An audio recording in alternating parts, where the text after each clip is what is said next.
Covid duties చేస్తున్నప్పుడు ఆవిడ నా దగ్గరకు వచ్చారు. ఏమని చెప్పారంటే, మేడం మా అబ్బాయికి 2 కిడ్నీస్ ఫెయిల్యూర్ అయిపోయినాయి.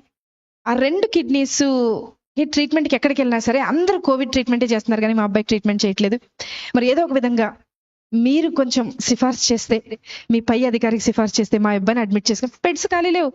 2 కిడ్నీస్ ఫెయిల్యూర్ అయిపోయిన పేషెంట్ని అడ్మిట్ చేసుకుని అక్కడ పెట్టుకుని ఎలా చేస్తారు? చేయలేని పరిస్థితి. నేను అంటాను, ఒకసారి డాక్టర్ గారిని అడిగి చూస్తానమ్మా అన్న.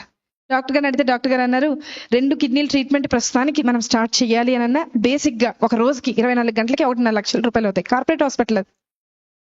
మరి వాళ్ళు కడతారా? నేను ఆవిడ దగ్గరికి వచ్చి అడిగాను. ఆవిడ ఈ బైబిల్ చూపించి అందే, అమ్మా నాకు వెనక ముందు ఎవ్వరు లేరు, నా దేవుడే నా దిక్కు, నేను ఎక్కడికి వెళ్ళి వెతకలేను, అడగలేను, దేవుడిని పట్టుకుని చెప్తున్నానమ్మా, 24 గంటల టైం ఇవ్వు, రేపటి లోపల కట్టేస్తాను. మీరు ఎక్కడైనా చూసారా హాస్పిటల్లో డబ్బులు కట్టకుండా ముందు జాయిన్ చేసుకున్న వాళ్ళు ఎవరైనా చూసారా? ఆవిడ రిక్వెస్ట్ మేరకు పై డాక్టర్తో రిక్వెస్ట్ చేస్తే జాయిన్ చేసుకున్నాం. సరే, ట్రీట్మెంట్ జరుగుతూ ఉంది. చూస్తూ ఉన్నా, మొదటి గంట చూసా ఆవిడ ఏం చేస్తుంది, ఎవరికైనా మెసేజ్లు పెడుతుందా, ఎవరికన్నా వాట్సాప్లో మెసేజ్ పెట్టి డబ్బులు ఏమన్నా డొనేషన్ లాగా గ్యాదర్ చేస్తేమో. మధ్యాహ్నం 11:30కు ఆ సమయంలో అడ్మిట్ చేశాం. 12:30 అవ్వింది. అందరినీ అడిగా, ఆవిడ ఉన్నారు కదా, ఆవిడ ఏం తిన్నారో ఒకసారి అడుగుతారంటే మా నర్సులు అందరూ అన్నారు, మేడం ఆవిడ మోకరించింది, ప్రార్థన చేస్తుంది, అసలు మేము వెళ్తున్నా పక్కకి తప్పుకోవట్లేదు మేడం, మేము అలాగే ట్రీట్మెంట్ చేసి వచ్చేస్తున్నాం అన్నారు. సరే, ఆవిడని డిస్టర్బ్ చేయదు. మధ్యాహ్నం 1:30 అయింది, చూశాను ప్రార్థన చేస్తుంది. సాయంత్రం 4:30 అయింది, చూశాను ప్రార్థన చేస్తుంది.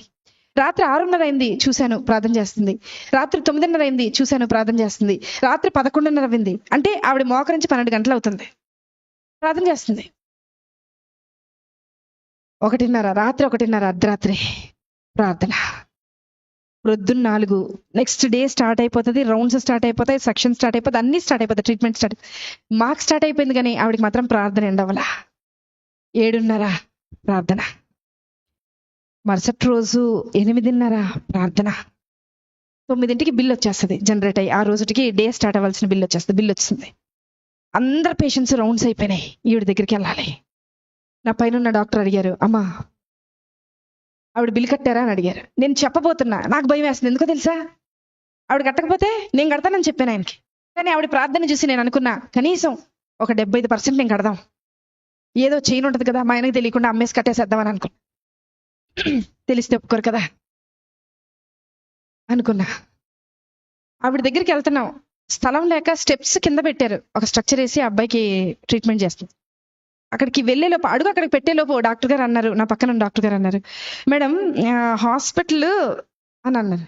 చెప్పండి సార్, ఏదో మీరు చెప్తారు అంటే ఇంకా కొంచెం టైం దొరుకుద్దేమో, ఏదైనా ఆన్సర్ ఆలోచించి ఆయనకు చెప్దాం, ఎందుకంటే ఆవిడ ఇంకా కట్టలేదు, ప్రార్థన అవ్వలేదు ఆవిడది అక్కడ. అంటే ఆయన అన్నారు, మేడం యాక్చువల్గా ఈరోజు మా అమ్మగారు చనిపోయి 10 సంవత్సరాలు అవుతుందండి, ఈరోజు 10వ సంవత్సరం వర్ధంతి. వాళ్ళకి చెప్పేయండి మేడం, వాళ్ళకి ఫ్రీ ట్రీట్మెంట్ చేసేద్దాం, వాళ్ళ దగ్గర రూపాయి కూడా తీసుకొద్దాము. నేను వెళ్ళి లేపానావండి, లేపి తీసుకొచ్చాను. బిల్లు కట్టక్కర్లేదు నువ్వు అన్నా. నాకు తెలుసు మేడం, నా భర్త వదిలేసి వెళ్ళిపోయినా, నా బిడ్డ నా చెయ్యి దాటిపోయినా, నన్ను ఈ లోకంలోకి తీసుకొచ్చిన యేసయ్య నా చెయ్యి విడిచిపెట్టడం. ఒక మాట చెప్పినా, ఆవిడ సెటప్ బాగాలేదండి, చీర మొత్తం చినిగిపోయింది, బ్లౌజ్ చినిగిపోయింది, జుట్టు సరిగా దవ్వలేదు. నేనన్నా, నీ బయట గెటప్ బాగోలేదు, కానీ నీ లోపల సెటప్ విశ్వాసం మాత్రం చాలా బాగుంది. మాకు నన్ను కూడా కలుపుకున్నా, మీతో పాటు నన్ను కూడా కలుపుకున్నా, మాకు గెటప్పులు బాగున్నాయి, పనికి రాని గెటప్పులు ఇవి, కానీ లోపల సెటప్ లేదు. బయకి గెటప్ ఉంది, ఏ ఉపయోగం? ఎక్కడ ఎత్తుకుతున్నారు ఈరోజు? వద్దాం ఏసై దగ్గరికి, వద్దాం ఏసై దగ్గర ఎత్తుకుతాం, ఏసై దగ్గర వెతుకుతాం. ఆవిడలాగా 24 గంటల ప్రార్థన నేను ప్రారంభించమని చెప్పట్లా, ఆవిడలాగా 10 గంటలు చేయమని చెప్పట్లా.